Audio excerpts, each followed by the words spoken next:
अभी गुजरात में चुनाव होने वाले हैं और वहाँ पे एक तरफ मोदी है, दूसरी तरफ कांग्रेस है। कांग्रेस मोदी जी को भला बुरा बोलती है, मोदी जी कांग्रेस को भला बुरा बोलते हैं। लेकिन आज जो हम आपके सामने कागज़ रखने वाले हैं वो ये दिखाते हैं कि मोदी और कांग्रेस मिलके पर्दे के पीछे एक साथ बिजनेस करते हैं और जनता के सामने ऐसे दिखाते हैं कि दोनों अलग अलग हैं। जनता के सामने ऐसे दिखाते हैं कि दोनों दुश्मन हैं, लेकिन दोनों एक साथ मिलकर बिजनेस करते हैं। मोदी जी के बारे में कहा जाता है कि विकास पुरुष हैं, ईमानदार हैं, लेकिन जो कागज हम लोगों के सामने आए वो कागज देख के हम लोगों को भी सोचने पे मजबूर होना पड़ा कि वो कितने ईमानदार हैं। वही कागज हम आपके सामने आज रखने जा रहे हैं कि किस तरह से वहां पे गुजरात के अंदर तेल के कुएं फ्री में बांटे जा रहे हैं, कोयले की खदानें फ्री में बांटी जा रही हैं, जमीनें बांटी जा रही हैं और कुछ औद्योगिक घरानों को, इंडस्ट्रियल हाउसेस को किस तरह से फेवर किया जा रहा है। अभी पिछले कुछ दिनों से एक कहानी चल रही है मीडिया के अंदर कि जीएसपीसी के कुछ इक्विटी को एक कंपनी को दिया गया। वो अधूरी कहानी चल रही है, उसकी पूरी सच्चाई आज हम आपके सामने रखेंगे। गुजरात स्टेट पेट्रोलियम कॉरपोरेशन, ये गुजरात सरकार की पब्लिक सेक्टर यूनिट है। इसने अगस्त 2002 में भारत सरकार में बिडिंग करके आंध्र प्रदेश के गैस के कुएं लिए, गैस के कुएं से गैस निकालने का ठेका लिया। गुजरात स्टेट पेट्रोलियम, जीएसपीसी ने, गुजरात सरकार ने।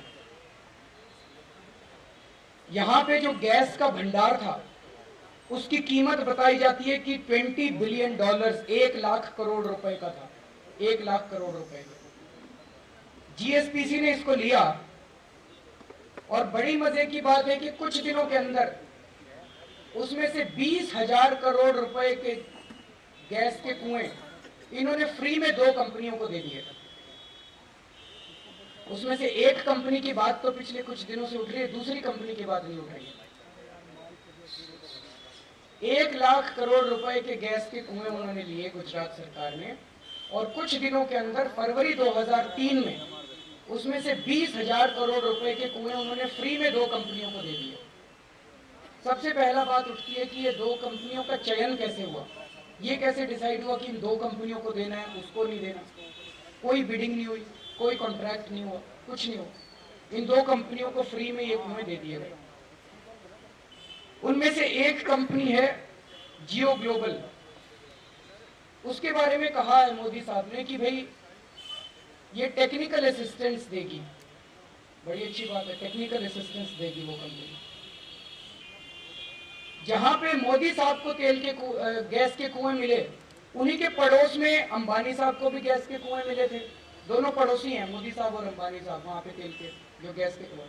वहीं पड़ोस में अंबानी साहब को भी मिले थे और उनको भी उतने के ही मिले थे, $24 बिलियन के, लगभग 1 लाख करोड़ रुपए के। इनको भी 1 लाख करोड़ रुपए के गैस के कुएं मिले, उनको भी 1 लाख करोड़ के गैस के कुएं मिले।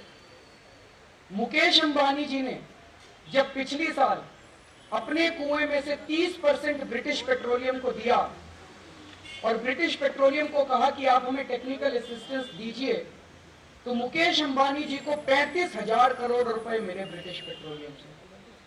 30% स्टेक के 35,000 करोड़ रुपए। ब्रिटिश पेट्रोलियम को टेक्निकल असिस्टेंस भी देना था और ब्रिटिश पेट्रोलियम को 30% स्टेक मिला, बदले में उन्हें 35,000 करोड़। लेकिन मोदी साहब ने जब जियो ग्लोबल और इस कंपनी को 10-10%, दूसरी कंपनी का नाम है जुबिलेंट एम्प्रो प्राइवेट लिमिटेड, जियो ग्लोबल, और दोनों को 10-10% दिए, तो उनसे कुछ भी पैसा नहीं दिया। तो सीधे सीधे अगर कैलकुलेट करें तो 20,000 करोड़ रुपए का फायदा पहुंचाया। पहले तो देखते हैं जियो ग्लोबल क्या है। जियो ग्लोबल एक कंपनी है जिसका $64 ₹3200 में यह कंपनी बनी। $64 में यह कंपनी बनी। इस कंपनी का मालिक है जॉन पॉल रॉय। और 6 दिन में कंपनी बनने के ₹3200 की कंपनी 6 दिन में कंपनी बनी और मोदी साहब ने 6 दिन के अंदर इसको 10,000 करोड़ रुपए के गैस के कुएं दे दिए। मोदी साहब का कहना है ये हमें टेक्निकल एक्सपर्टीज देंगे। सीएजी की रिपोर्ट कहती है इनके पास कुछ टेक्निकल एक्सपर्टीज है ही नहीं, देंगे क्या? इनको कुछ आता ही नहीं है। ₹3200 की कंपनी, इनको कुछ आता ही नहीं है, ये क्या टेक्निकल एक्सपर्टीज देंगे? तो ऐसा लगता है कि इस पूरी ट्रांजैक्शन का मकसद केवल ये था कि मोदी साहब 10,000 करोड़ रुपए का गैस का कुएं इनको देना चाहते हैं।